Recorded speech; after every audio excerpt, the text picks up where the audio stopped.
Hi மக்களே, it's Sunday morning. Today நான்வெஜ்ஜெல்லாம் இல்லை, veg தான்.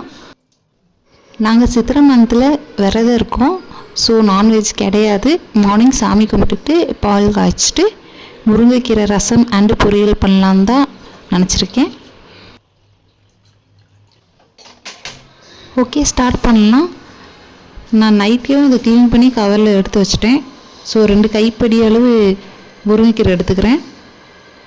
அதை கொஞ்சம் நல்லா வாஷ் பண்ணிவிட்டு வாட்டர் ஊற்றி கொஞ்சம் சால்ட்டு போட்டு நல்லா கொதிக்க வச்சுக்கலாம். வேறு எதுவும் தேவையில்லை. அதுக்கு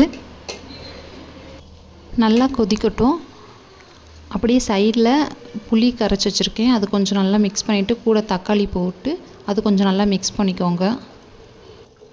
இது கொஞ்சம் ஈஸி தான், ஃபாஸ்ட்டாக முடிஞ்சிடும். அப்படியே பூண்டை கொஞ்சம் தட்டி போட்டுக்கோங்க.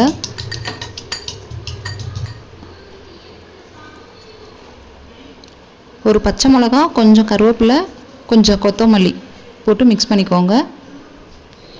அப்படியே கொஞ்சம் சீரகம் போட்டுக்கோங்க.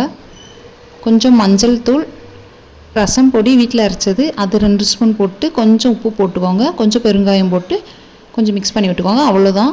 இந்த சைடு முருங்கைக்கீரை கொஞ்சம் நல்லா கொதிச்சிருச்சு பாருங்கள். அந்த தண்ணியை பார்த்தாலே தெரியும். இந்த சூப்பாகவும் அப்படியே குடிச்சிக்கலாம், அவ்வளோ ஹெல்த் இது. அப்படியே ரசத்துக்கு தாளித்து விட்டுக்கலாம். கொஞ்சம் கடுகு, சீரகம், வரமிளகாய் போட்டு நம்ம மிக்ஸ் பண்ணி வச்சுருந்த தண்ணியை அப்படியே ஊற்றிட்டு கூட இந்த முருங்கைக்கீரை தண்ணியை கொஞ்சம் ஆட் பண்ணிக்கோங்க. அவ்வளோதான். டேஸ்ட் பார்த்துட்டு அப்படியும் முறை வர வரைக்கும் கொதிக்க வச்சுக்கோங்க. பேலன்ஸ் இருக்கிற அந்த கீரையை நம்ம பொரியல் பண்ணிக்கலாம். அதுக்கு சிம்பிளாக கடுகு, வரமிளகாய், கொஞ்சம் சின்ன வெங்காயம் அவ்வளோதான் போட்டு நல்லா தாளித்து விட்டுட்டு அப்படியே அந்த முருங்கைக்கீரையை போட்டு கொஞ்சம் நல்லா வேக வைங்க. கொஞ்சம் கெட்டியாக இருக்கும். கொஞ்சம் நல்லா தாளித்து விட்டுக்கோங்க.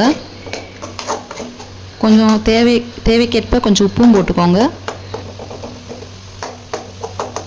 நல்லா வெந்ததப்புறம் கொஞ்சம் துருவின தேங்காய் கொஞ்சம் போட்டுக்கோங்க. அவ்வளோதான் ஃப்ரெண்ட்ஸ், முருங்கைக்கீரை பொரியல் அண்ட் ரசம் ரெடி. இந்த முருங்கைக்கீரை தண்ணி குடித்தாலே போதுங்க, ஹீமோகுளோபின் அவ்வளோ ஃபாஸ்ட்டாக ஏறும். ட்ரை பண்ணுங்கள். பாய்.